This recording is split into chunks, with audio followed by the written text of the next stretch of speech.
गौतम अडानी के खिलाफ जो क्रिमिनल करप्शन का मुकदमा चल रहा था, आपराधिक धोखाधड़ी का जो मुकदमा चल रहा था, उसको खत्म कर दिया है। उन्होंने ये ऑफर किया कि वो $10 बिलियन इन्वेस्ट करेंगे अमेरिका में और साथ साथ कई हजार लोगों को नौकरी देंगे। राहुल गांधी ने इस पर बहुत गंभीर सवाल उठाया है और कहा है कि हमें बहुत अच्छी जानकारी अचानक मिलने लगी है। मोदी जी क्या नॉर्वे ने आपके कहने पर अडानी को अपनी ब्लैक लिस्ट से हटा दिया है? अमेरिका का ये मामला जो ये पूरा फ्रॉड का चल रहा था, क्रिमिनल फ्रॉड का, ये कैसे बंद हुआ? अमेरिकी सिस्टम जो है वो इंस्टीट्यूशनली बहुत पुख्ता है। वहाँ पे आप जो डेवलपिंग कंट्रीज में होता है, जिस तरह किसी जज को मना लिया या उनको कुछ खिला पिला के आपने वो कर लिया, वहाँ पे वैसा सिस्टम वहाँ पे नहीं है।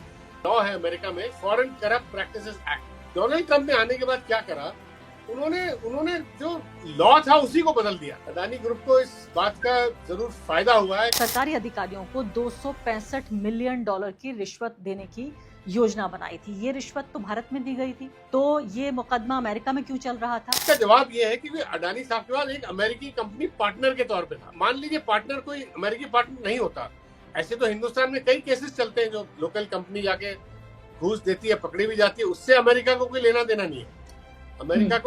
अमेरिका इसलिए इस पूरे इसमें आए क्योंकि उसका जो पार्टनर था अडानी ग्रुप का, वो एक अमेरिकी कंपनी थी और दोनों मिलके वो सोलर पावर चला रहे थे। खासकर जो है संघीय विचारधारा से जुड़े हुए कह रहे हैं हमारी अडानी जी की तो कोई गलती नहीं है, वो तो निर्दोष है, ये कोई किसी तरह की कोई कॉर्पोरेट वॉर चल रही है। क्या ये अंबानी का जिक्र हो रहा है? कॉर्पोरेट वॉर तो पहले भी, मतलब अडानी ग्रुप के ही लोगों ने पत्रकारों को ये बताया कि जो हिंडनबर्ग से लेके कि भाई ये एक बड़े ग्रुप है हिंदुस्तान में, नाम नहीं लेते मगर वो इशारा अंबानी पे रहता है कि वो इनके खिलाफ है।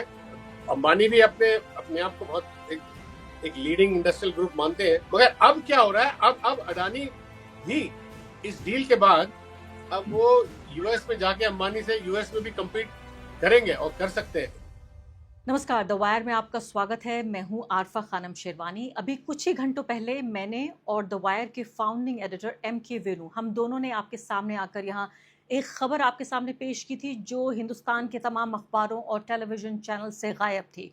वो खबर ये थी और वो स्पेकुलेशंस पर और ख़ासकर जो अमेरिकी प्रेस है उसकी खबरों पर आधारित थी कि गौतम अडानी, उनके भतीजे सागर अडानी, ये दोनों जो डिपार्टमेंट ऑफ जस्टिस है अमेरिकी सरकार का, उसके साथ एक डील करने जा रहे हैं।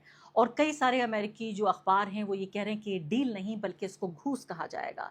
और हैरानी की बात तो ये है कि यही घूस लेने के आरोप में ही उनके ऊपर मुकदमा चल रहा था, जिसके एवज में उन्होंने ये ऑफर किया कि वो $10 बिलियन इन्वेस्ट करेंगे अमेरिका में और साथ साथ कई हजार लोगों को नौकरी देंगे, 15,000 लोगों को नौकरी भी देंगे। यहाँ मैं आपके सामने इस खबर को कंफर्म कर रही हूँ। खबर ये है कि अमेरिका की जो डोनाल्ड ट्रंप सरकार है उसने गौतम अडानी के खिलाफ जो क्रिमिनल करप्शन का मुकदमा चल रहा था, आपराधिक धोखाधड़ी का जो मुकदमा चल रहा था, उसको ख़त्म कर दिया है। ख़त्म करने का, रद्द करने का पूरे तरीके से फैसला लिया है। और मैं बहुत ही सावधानी पूर्वक इन शब्दों को आपके सामने दोहरा रही हूँ क्योंकि ये न्यायिक और लीगल मामला है और साथ ही तकनीकी मामला भी है। साथ साथ जो अमेरिका का DOJ, डिपार्टमेंट ऑफ जस्टिस कहा जाता है, गौतम अडानी, उनके भतीजे सागर अडानी पर लगे हुए तमाम जो आपराधिक आरोप हैं उनको स्थायी रूप से परमानेंटली रिमूव करने का फैसला कर लिया है।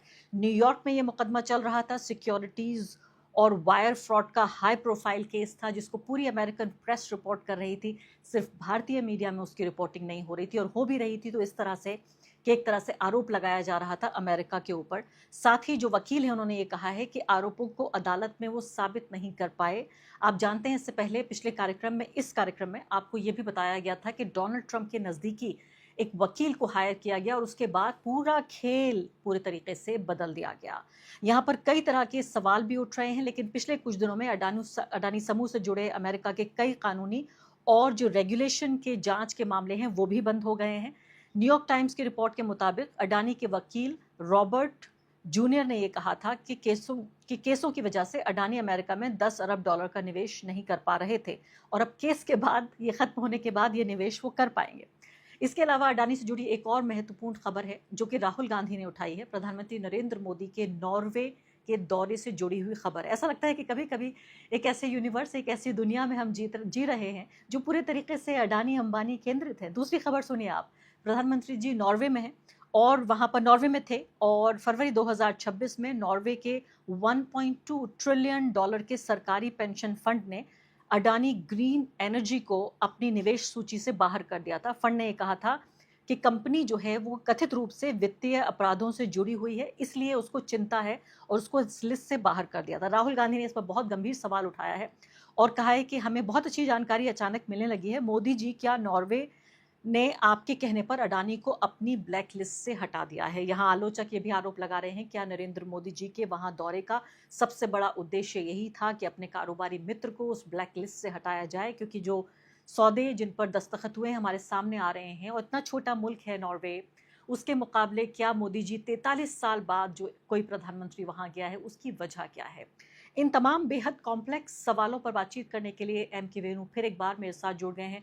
एम के वेणु जी, इससे पहले कि मैं आपसे इस खबर पर बातचीत करूं जो अमेरिका में डेवलप हो रही है गौतम अडानी के मद्देनज़र, मुझे नॉर्वे की खबर आप ज़रा समझाइए कि आखिर क्या होता है ये सॉवरेन फंड और किस तरह से ब्लैकलिस्ट किया गया अडानी जी को और मोदी जी के दौरे का इससे क्या संबंध है? देखिए अरफा, ये जो बड़े बड़े सॉवरेन फंड्स हैं, ये जैसे नॉर्वे का सॉवरेन फंड है जो आपने बताया है 1.2 ट्रिलियन डॉलर्स, ये सॉवरेन फंड नॉर्वे का कई सालों से ये चल रहा है, क्योंकि नॉर्वे में जो बहुत नॉर्वे के पास भी बहुत ऑयल एक वहाँ पे जो तेल का डिस्कवरी कई साल पहले हुआ था, उसके बाद बहुत छोटा सा देश है नॉर्वे, तो वहाँ पे जैसे हमने अरब देशों में देखा है जहाँ पे तेल का काफी जो रिच रिसोर्सेज है, तो वहाँ के भी सॉवरेन फंड बहुत ही बड़े और बहुत ही रिच, जो सरकार के पास जो निवेश करने का जो एक बड़ा फंड होता है, चाहे वो सऊदी में है, यूएई में है, उसी तरह नॉर्वे के पास भी बहुत बड़ा फंड है और जिसके जरिए वो दुनिया में सब जगह निवेश करते हैं। और वो जो पेंशन फंड जो नॉर्वे का सॉवरेन फंड है और एक अलग से पेंशन फंड भी है, वो इंडिया में कई सालों से इंडिया में बड़े प्रोजेक्ट्स में निवेश करता हुआ आ रहा है। और उसको जो हिंदुस्तान में जो बड़े प्रोजेक्ट्स हैं, बड़ी कंपनियां हैं, जब वो कोई बड़ा प्रोजेक्ट लगाती हैं तो वो बड़े बड़े जो दुनिया के जो 10-15 बड़े फंड्स को अप्रोच करती हैं कि भाई आप हमारे इस पे निवेश करिए। उसमें नॉर्वे हमेशा एक रहता है। आपने देखा होगा कि मोदी जी जब आए थे 2014 में, तो वो अरब देशों में भी गए, सऊदी सॉवरेन फंड, यूएई के सॉवरेन फंड, अबू धाबी के सॉवरेन फंड, यहाँ तक कि और भी कई देशों के, जो सिंगापुर के सॉवरेन फंड, सिंगापुर का भी बहुत बड़ा सॉवरेन फंड है। तो इन सब की जो फंड होती हैं अरफा, उनके अपने रूल्स होते हैं। जैसे नॉर्वे जो फंड है उसकी वो जिन कंपनियों में जिन प्रोजेक्ट्स पे पैसा लगाती है, वहां पे वो गवर्नेंस उसका कैसा है उस पे काफी उसको में अहमियत देती है। तो मेरे ख्याल शायद जब अडानी के जो कंपनियों पे जब ये एलिगेशंस आई 2024 में कि जब केस यूएस डिस्ट्रिक्ट कोर्ट ने जब क्रिमिनल केस चलाया, नोटिस दिया, और सिक्योरिटीज एक्सचेंज कमीशन अमेरिका के जो स्टॉक मार्केट रेगुलेटर ने भी ये कहा कि कंपनी ने फुल डिस्क्लोजर नहीं करा था कि कोई ब्राइबरी के चार्जेस वगैरह हैं, तो उसके चलते उन्होंने भी शायद उन्होंने अडानी ग्रीन को अपने लिस्ट में से शायद ब्लैकलिस्ट कर दिया था।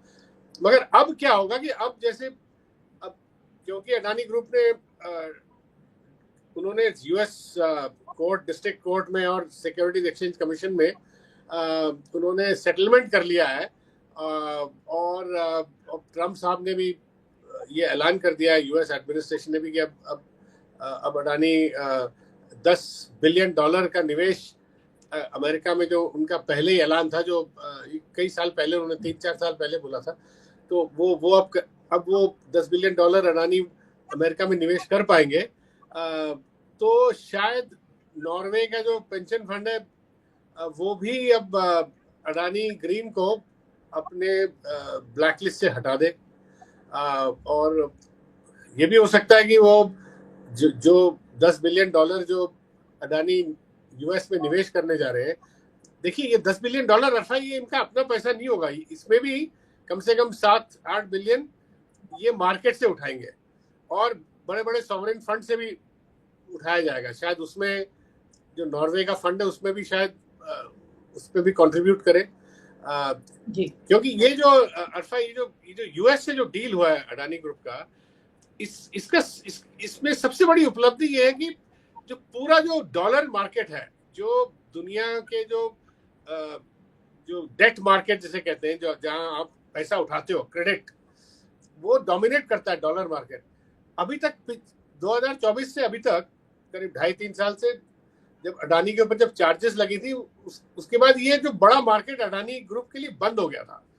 और आप दुनिया के बिजनेस अगर आप ग्लोबल चला रहे हो तो आपको अमेरिकन मार्केट में पैसा उठाए बगैर आपका गुजारा नहीं है। तो अब इसकी सबसे बड़ी उपलब्धि ये है कि जब यूएस से डील हो गई है और अडानी ग्रुप ने $10 बिलियन वहां निवेश करने का प्रॉमिस भी किया, तो अब अमेरिकी मार्केट उनके लिए अब खुल गया है। इससे पहले अमेरिकी मार्केट बंद था उनके लिए और बड़ी दिक्कतें उनको पेश आ रही थी और वेनु मैं ये कह रही हूँ कि ये हमारे दर्शकों के लिए भी समझना बहुत जरूरी है कि कारोबारी जगत में आखिर काम कैसे होता है। मेरे जैसे पत्रकारों को भी जो थोड़ा बहुत जियो पॉलिटिक्स को समझते हैं, इकोनॉमी को उतना अच्छा नहीं समझते, ग्लोबल इकोनॉमी को भी पॉलिटिक्स से जब जुड़ती है वो तभी समझते हैं। मुझे बताइए, मैं इस मामले की तह तक जाना चाहती हूँ और अमेरिका का ये मामला जो ये पूरा फ्रॉड का चल रहा था, क्रिमिनल फ्रॉड का, ये कैसे बंद हुआ। भारत में हम देखते हैं एक मुर्गी चुरा लेने पर, एक साइकिल चुरा लेने पर या चुराने के आरोप पर सालों तक लोग जेल में सड़ते हैं। 5,000 रुपए लोगों के पास नहीं होते कि वो जमानत करा सकें अपनी। यहाँ पर ये कितना बड़ा फ्रॉड का मामला आ रहा है। मुझे याद है कि पिछली बार जब आपसे बातचीत हो रही थी, आप कह रहे थे ऐसा नहीं है, अमेरिका में जो लीगल सिस्टम है, जुडिशियल सिस्टम है, बहुत मजबूत है, डोनाल्ड ट्रंप की सरकार होने के बावजूद भी, और इतनी आसानी से ये मामला सेटल नहीं होगा। क्या आप सरप्राइज नहीं हुए कि ये $10 बिलियन का इन्वेस्टमेंट हो रहा है, 15,000 नौकरियां जनरेट होंगी और पूरा क्रिमिनल फ्रॉड का मामला यानी काले से पूरा सफेद कर दिया गया? अरफा, इसमें जो मैंने आपसे कहा था कि अमेरिकी सिस्टम जो है वो इंस्टीट्यूशनली बहुत पुख्ता है। वहां पे आप जो डेवलपिंग कंट्रीज में होता है, जिस तरह किसी जज को मना लिया या उनको कुछ खिला पिला के आपने वो कर लिया, वहां पे वैसा सिस्टम वहां पे नहीं है। वहां आप जो बाइडेन सरकार जब तक थी तब तक ये सिस्टम बिल्कुल मैं कहूँगा एक स्ट्रिक्ट रेगुलेटरी जो रूल्स के तहत चलता था। मगर डोनाल्ड ट्रंप ने आने के बाद क्या करा, उन्होंने जो लॉ था उसी को बदल दिया। देखिए, वहां पे ना एक लॉ है अमेरिका में, फॉरेन करप्ट प्रैक्टिसेस एक्ट।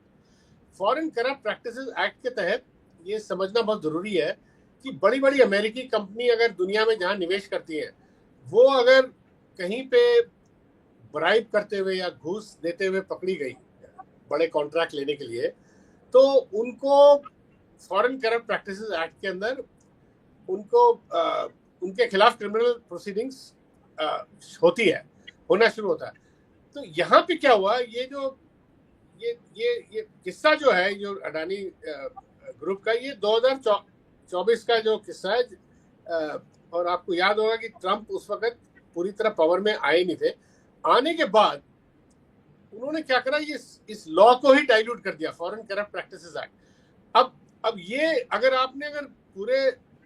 पूरे अगर लॉ को ही आपने बदल दिया, डाइल्यूट कर दिया, इसके तहत ट्रंप का ये लॉजिक था कि जो अमेरिकी कंपनी है वो अगर दुनिया में काम कर रही है और दुनिया में प्रोजेक्ट कर रही है, तो उनको ये डिसएडवांटेज नहीं होना चाहिए भाई कि अगर कहीं ब्राइब दे दिया तो उनके खिलाफ कार्रवाई शुरू हो जाए।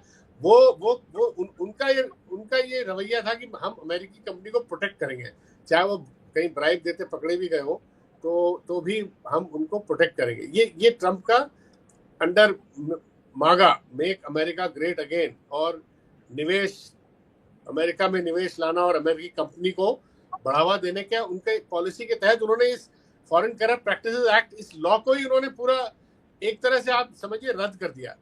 तो इससे अडानी ग्रुप को फायदा हुआ है, मेरा ये मानना है, क्योंकि इस लॉ के तहत कई अमेरिकी कंपनी, आप पिछले 3-4 साल में अगर लिस्ट देखें तो बड़ी बड़ी टॉप अमेरिकी कंपनी उन पे भी ये कार्यवाही चली है और उन्होंने बड़े बड़े फाइन दिए हैं, $300 मिलियन, $400 मिलियन गोल्डमैन सैक्स ने तो मेरे ख्याल $500 मिलियन से ज्यादा का फाइन वहां पे उन्होंने दिया हुआ है। और तो अब हुआ ये है कि अडानी ग्रुप को इस बात का जरूर फायदा हुआ है कि ट्रम्प साहब वो ने कानूनी बदल दिया गया। आने जी के हाँ, बाद पूरा उन्होंने वो लॉ ही बदल दिया। जी हाँ। तो दो सरकारों के बीच, जी हाँ, तो दो सरकारों के बीच जो है ये किस तरह से कानून बदला, नियम बदले। जो एक और बात समझ में नहीं आई मेरे एम के वेणु, हमारे दर्शक भी जानना चाहते हैं कि जो अडानी जी हैं हमारे, उन पर आरोप ये था कि उन्होंने भारत में जो सबसे बड़ा सोलर पावर प्रोजेक्ट है उसको हासिल करने के लिए जो अधिकारी हैं उनको, सरकारी अधिकारियों को $265 मिलियन की रिश्वत देने की योजना बनाई थी। ये रिश्वत तो भारत में दी गई थी। तो ये मुकदमा अमेरिका में क्यों चल रहा था और भारत में इस बारे में क्या हो रहा है? कोई मुकदमा, कोई सुनवाई, कोई वकील, अदालत? इसमें अरफा, ये आपने बड़ा सही सवाल उठाया। यहाँ पे किस्सा यहाँ पे हुआ है, जो भी ब्राइबरी, जो एलिगेशन थी, सोलर पावर आंध्र प्रदेश में 7,000 मेगावाट का बहुत बड़ा प्रोजेक्ट, और यहाँ पे अडानी इनके मेन इस प्रोजेक्ट के एग्जीक्यूटर थे। तो ये मामला अमेरिका में क्यों चल रहा है? तो इसका जवाब ये है कि अडानी साहब के पास एक अमेरिकी कंपनी पार्टनर के तौर पे था, जो तकरीबन 7,000 मेगावाट में तकरीबन 1/3 जो मेगावाट्स वो लोग इंप्लीमेंट कर दे, पैसा भी वो ला रहे थे, क्योंकि एक अमेरिकी कंपनी इन्वॉल्व था। और ये बाइडेन साहब के टाइम पे था। तो जब ये खुलासा हुआ, जब अमेरिकी रेगुलेशन में, अमेरिकी कोर्ट्स में, कि भाई ऐसा किस्सा हुआ है, ब्राइबरी हुआ, तो उन्होंने उस अमेरिकी कंपनी को पकड़ा और उन पे कार्रवाई शुरू करी। और अडानी पे क्योंकि जुरिस्डिक्शन, जैसे जो लॉयर थे, जो ट्रम्प साहब के जो लॉयर, जो अडानी के लिए आप कह रहे थे, जो लड़ रहे थे, उन्होंने भी कोर्ट में ये बोला, डिस्ट्रिक्ट कोर्ट में जहाँ क्रिमिनल केस चल रहा था, कि जुरिस्डिक्शन जो है वो इंडिया में, क्योंकि सारा कांड इंडिया में हुआ है, जो उनके हिसाब से जो ब्राइबरी जिन्होंने दिया है, जिन्होंने लिया है, और सारा प्रोजेक्ट यहाँ पर है। तो उन्होंने कहा कि भाई यहाँ अमेरिका में जुरिस्डिक्शन नहीं है। अमेरिका में जुरिस्डिक्शन उस हद तक है जहाँ पे एक अमेरिकी कंपनी पार्टनर था, और उस हद तक कि अडानी कंपनी जो है उसको अब अमेरिकी मार्केट से पैसा उठाने नहीं दिया जाएगा। और उनसे, क्योंकि वो पार्टनर थे, उनको भी आके इस कार्रवाई पे यहाँ अमेरिका में आके उनको पेशी होनी पड़ेगी, क्योंकि वो पार्टनर थे उसमें जी। क्योंकि अगर मान लीजिए पार्टनर कोई अमेरिकी पार्टनर नहीं होता, ऐसे तो हिंदुस्तान में कई केसेस चलते हैं जो लोकल कंपनी जाके घूस देती है, पकड़ी भी जाती है, उससे अमेरिका को कोई लेना देना नहीं है। अमेरिका इसलिए इस पूरे इसमें आए क्योंकि उसका जो पार्टनर था अडानी ग्रुप का, वो एक अमेरिकी कंपनी थी, और दोनों मिलके वो सोलर पावर चला रहे थे।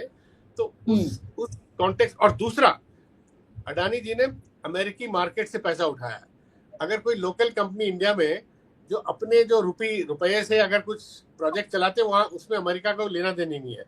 अगर आप अमेरिकी मार्केट से पैसा उठाते हैं, जो अडानी ने उठाया, जो बॉन्ड इशू किया, उसमें अडानी ने डिक्लेयर किया कि हम ये जो पैसा उठा रहे हैं अमेरिकी मार्केट से, जो हम कर्जा ले रहे हैं लोगों से अमेरिकी बॉन्ड से के जरिए, इसका हम इस्तेमाल बिल्कुल सही तरह करेंगे और इसमें कोई धांधली नहीं होगी। तो जी हाँ, उसका उल्लंघन हुआ, तो जो SEC, जो सिक्योरिटी एक्सचेंज कमीशन ने उसके तहत उनको नोटिस दिया, जो कि काफी टाइम तक अडानी ग्रुप ने उस नोटिस को, जो सरकार को जाता था नोटिस, सरकार अडानी ग्रुप के तरफ उसको वो नहीं करती थी। फिर बाद में उन्होंने डायरेक्टली ईमेल किया अडानी ग्रुप को। तो उसके बाद अडानी ग्रुप ने फिर वहाँ बड़े बड़े लॉयर और अपने काफी इन्फ्लुएंशियल जो लॉयर्स उनका इंतजाम किया, और दोनों जगह सिक्योरिटीज एक्सचेंज कमीशन में, जहाँ पे सिविल केस था, सेटलमेंट का केस था, और यहाँ क्रिमिनल केस डिस्ट्रिक्ट कोर्ट में, दोनों जगह उन्होंने जाके उस केस को सेटल किया है। तो ये सेटलमेंट, इसे सेटलमेंट बोलते हैं।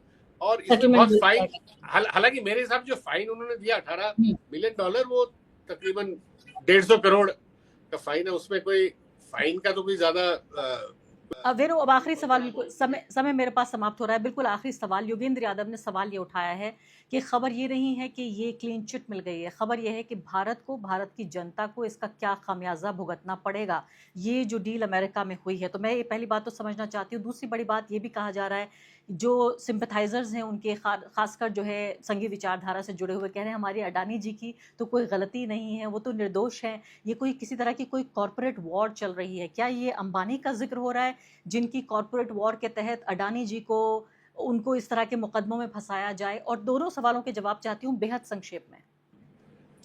देखिए अरफा, कॉर्पोरेट वॉर तो पहले भी मतलब अडानी ग्रुप के ही लोगों ने पत्रकारों को ये बताया कि जो हिंडनबर्ग से लेके कि भाई ये एक बड़े ग्रुप है हिंदुस्तान में, नाम नहीं लेते मगर वो इशारा अंबानी पे रहता है कि वो इनके खिलाफ है, और वो इनकी जो बढ़ती हुई जो बहुत ही जो बड़ी जो कंपनियां, जो बहुत ही बड़े जो दायरे में इनके जो प्रोजेक्ट चल रहे हैं, और एक तरह से एक समय पे आपको याद होगा अडानी अंबानी से भी आगे निकल गए थे एज एशियाज रिचेस्ट मैन, तो उसको लेके तो ये चर्चा चली रही है दोनों में।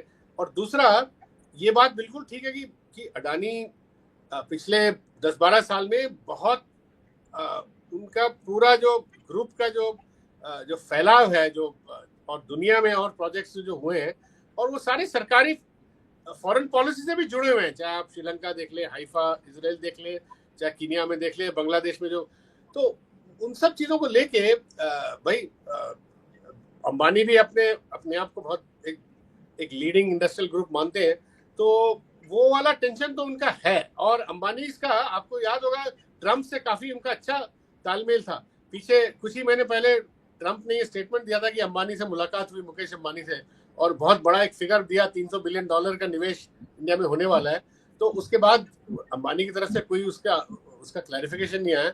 मगर अब क्या हो रहा है, अब अडानी भी इस डील के बाद अब वो यूएस में जाके अंबानी से यूएस में भी compete करेंगे और कर सकते हैं, ये मैं कहूँगा। और दूसरा अरफा, ये बहुत इंपॉर्टेंट बात है कि उनके कोर्ट में जो लॉयर थे जो अडानी के, उन्होंने कहा कि जुरिस्डिक्शन इंडिया में है, इंडिया में सब हुआ है, मगर इंडिया में कोई केस नहीं है। तो ये जो एक सवाल है, ये ऑपोजिशन ने भी पहले भी उठाया कि भाई यहाँ पे जो एलिगेशन थे उसका कुछ तो तहकीकात हो, कुछ तो मतलब कुछ वो यहाँ पे कुछ हुआ ही नहीं है। और कहा गया है कि जो पावर जो है वो महंगा है। और मुझे याद है अभी भी ये पावर में आने से, आंध्र प्रदेश में इलेक्शन जीतने से पहले चंद्रबाबू नायडू के भी कुछ लोग, वो भी थोड़े से नाराज थे इस प्रोजेक्ट से, क्योंकि ये जगन रेड्डी के समय ये प्रोजेक्ट हुआ, और वो जगन रेड्डी के खिलाफ काफी मतलब अर्जियां लेके गए इसी सरकार के पास, क्योंकि अब वो पार्टनर बन गए इस सरकार से। मगर यहाँ इस सरकार ने उनको, नायडू को भी नजरअंदाज किया है इस मामले में, ये तो सबको पता है। जी हाँ वेणु, मुझे कार्यक्रम खत्म करना होगा, बहुत बहुत शुक्रिया। मैं सोच रही थी कि कौन सा ऐसा पुलिस अधिकारी, कौन सा ऐसा थाना होगा भारत में, और कौन सी ऐसी अदालत होगी, देखिए अडानी जी के खिलाफ मामला दर्ज कर सके और अदालत में सुनवाई हो। मुझे लगता है वो दौर तो गुजर चुका है जब टाटा बिरला के खिलाफ भी मुकदमे किए जा सकते थे, अदालतों में जाते थे, जज सुनवाई करते थे और कभी कभी सजा भी हो जाया करती थी। मुझे लगता है वो दौर गुजर चुका है। उम्मीद हम करते हैं कि इंसाफ की ये आस हम न छोड़ें। बहुत बहुत शुक्रिया इस बहुत ही पेचीदा मुद्दे को बहुत साधारण और सरल तरीके से समझाने के लिए। शुक्रिया। द वायर के और वीडियोस देखने के लिए सब्सक्राइब करें और बेल आइकन पर क्लिक करें। स्वतंत्र पत्रकारिता की आर्थिक मदद करने के लिए डिस्क्रिप्शन में दिए गए लिंक पर जाएं और अपनी राशि चुनें।